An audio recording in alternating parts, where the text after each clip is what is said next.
it's Abby J here, and this is my 5-minute faith builder experience on something that happened to me at girls camp when I was 12 years old. This was a life-changing event for me, and I'm really excited to share it with you.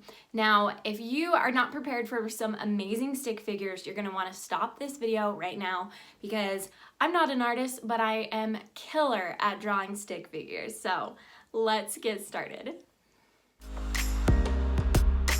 So when I was 12 years old, I went on my very first girls camp, and this was not only just my little church group that was going, it was the whole regional area. And so we were all shipped up, all 12-year-olds of us, all of us were shipped up, and we went to this camp, and we were there for a week. And I remember having the hardest time at this camp because one, I didn't know a lot of these girls. Some of them I knew from school, but most of them I didn't. I felt very alone for that reason. I wasn't with my traditional girls leaders. And so I was on my own. I was such a picky eater that I was starving because I hated all the food. At this time in my life, I ate top ramen and peanut butter and jellies. That was it. So I was having a hard time with the food, and I was so incredibly homesick.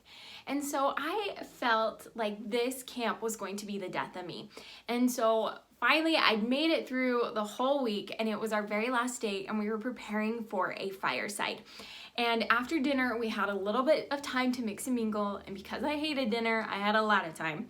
And so I was able to find a group of girls that I knew from school, and they were all together, and they were laughing hysterically. So I walked over and I said, "What's so funny?" Trying to just be part of the group. And they all pointed to another young woman that we had all noticed around camp.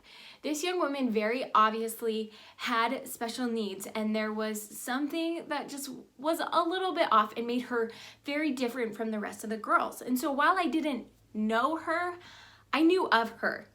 And so I could see that she was sitting on this rock and she was sobbing.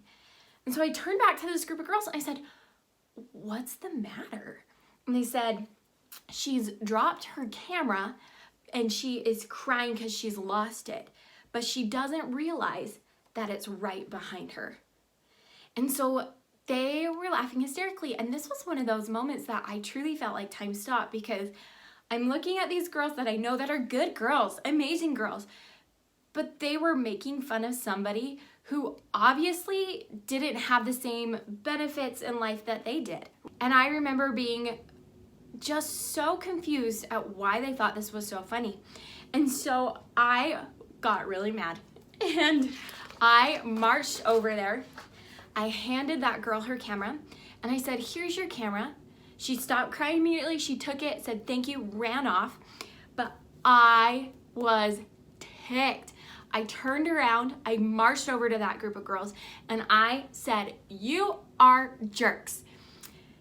And that was not the best response, because those girls looked at me, and keep in mind, these are all my friends at school. They looked at me and they said, "Well, who's the jerk now, Abby?" And I felt this big. And I remember sitting there through the rest of our devotional on our ride home the next day thinking, I know I did the right thing by giving back the camera, but did I do the right thing by calling those girls jerks? And so that experience was life-changing for me for a couple of reasons. And the first is that I realized that kindness matters. Kindness always matters. And as I look back at this experience over 10 years ago, I am so proud of myself for giving that girl her camera back. I am not proud of myself, however, for the way that I handled the situation and calling those girls jerks. I wish with all my heart that I had been like our Savior Jesus Christ and looked the other way and had just walked off and not been part of the group. Because as we know, in the Bible, the Savior handles his adversaries and the Pharisees and the Sadducees just with silence, or he'll walk away, but he never is rude. He never calls them out.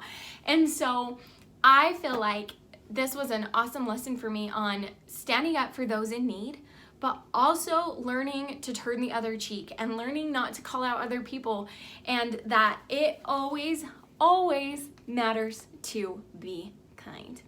Hey, I'm Abby Winslow, and this is my 5-minute faith builder experience on why kindness matters. And I challenge you to go out, to be kind, to be an advocate for those who need your help. There are so many people out there who need you.